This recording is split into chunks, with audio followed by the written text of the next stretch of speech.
hard for me. I like to move around, but I'm not gonna. My name is Sarah J. Storer, and I'm addicted to understanding my own crazy. I began my blog, The Naked Redhead, in 2008 as a way to soul puke onto the web. I wanted a place where I could share my thoughts, feelings, and actions, and then share what I found in a real and relatable way to a couple 100,000 of my closest friends. And while I've shared pretty much everything when it comes to my love life, I found myself going through a breakup last year that challenged the notion of who I thought I was. Now, it's not as if I'm any stranger to the end of a relationship. I've been divorced. I was rejected multiple times in high school. I had several imaginary relationships that ended poorly. But I couldn't understand why, with this particular breakup, I was doing crazy things and yet feeling like they were completely rational. Like, oh, I don't know, writing him crazy love letters while I snotted down the front of my shirt, or being totally convinced that we were boning as just friends. Yeah, that was happening. Yeah. But I couldn't understand why I and other people I know, not being that kind of person by nature, why I was doing kind of these crazy things. So I just started to do a little bit of research. And sure enough, I discovered that there are indeed physical processes related to grief that prove that there are more to breakups than just the insatiable need to make questionable decisions with our pants parts. So without further ado, here is the anatomy of a breakup. First, we have to understand that love begins in the brain and not in the heart. Dr. Arthur Aaron, an expert in interpersonal relationships and love, says that intense, passionate love uses the same system of the brain that gets activated when someone is addicted to drugs. So pretty much falling in love isn't all that different than getting your meth on. Yeah. So if love begins in the brain leads the charge through the grieving process when love ends. Scientists discovered that when they had subjects who had recently been rejected and they put them in an fMRI machine and then showed them a picture of their ex, the parts of the brain associated with cocaine and nicotine addiction lit up like a damn Christmas tree. They also found activity in the parts of the brain associated with deep emotional attachment and physical pain. Which leads me to my next point. We have distinctly chemical and physical reactions when it comes to breakups that can literally influence our behavior. So when we go through an emotionally traumatic experience, 3 chemicals are released and go all apeshit in our bodies. Adrenaline, noradrenaline, and that asshole, cortisol.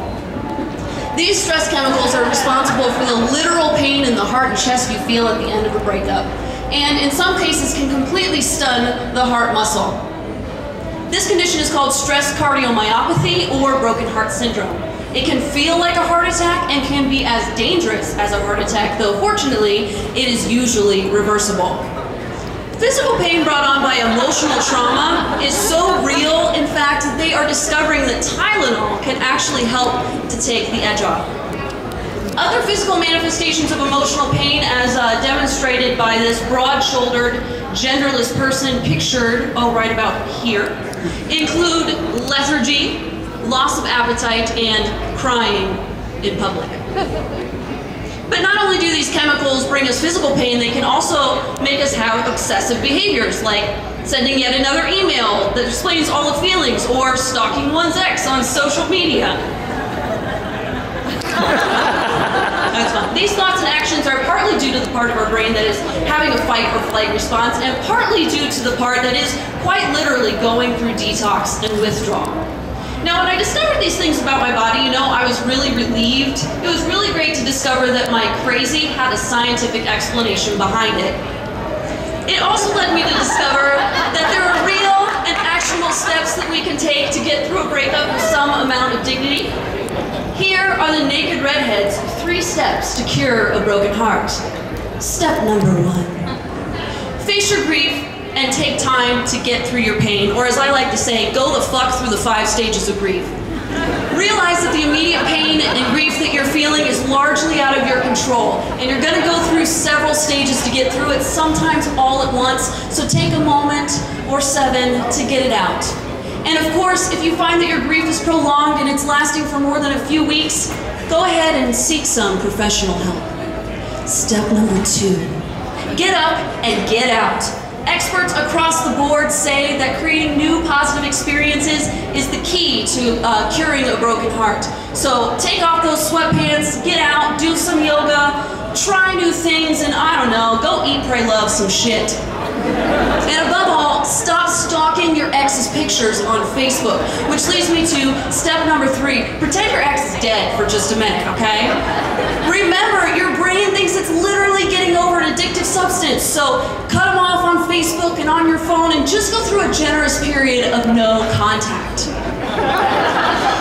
But as much as I'd like to stand here and say that the science behind your grief can help you get through any and all future breakups, especially if you wrap it up in a nice little 3-step how-to, I also know that science can't explain everything about loss and your grief.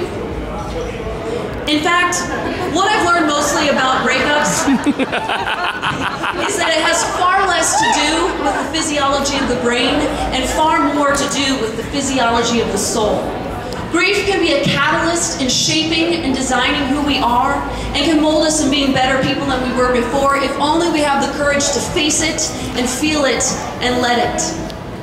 We can look at our heartache and we can say, I'm going to harden myself and I will never be vulnerable again. Or we can have the courage to say, I am broken and shattered, but I will pick myself up and I will put myself back together to be better than before. And of course, that's all hard to say in the midst of watching The Notebook for the 10,000th time. But you will get there. And one day, you'll realize that, hey, you're healed, the scars are a little less noticeable, and you won't so much want to vomit at the thought of doing it all again with someone else. And that, friends, is the real anatomy of a breakup. Yeah!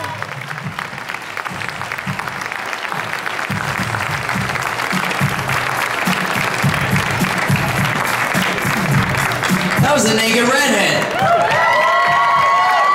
Sarah Storer.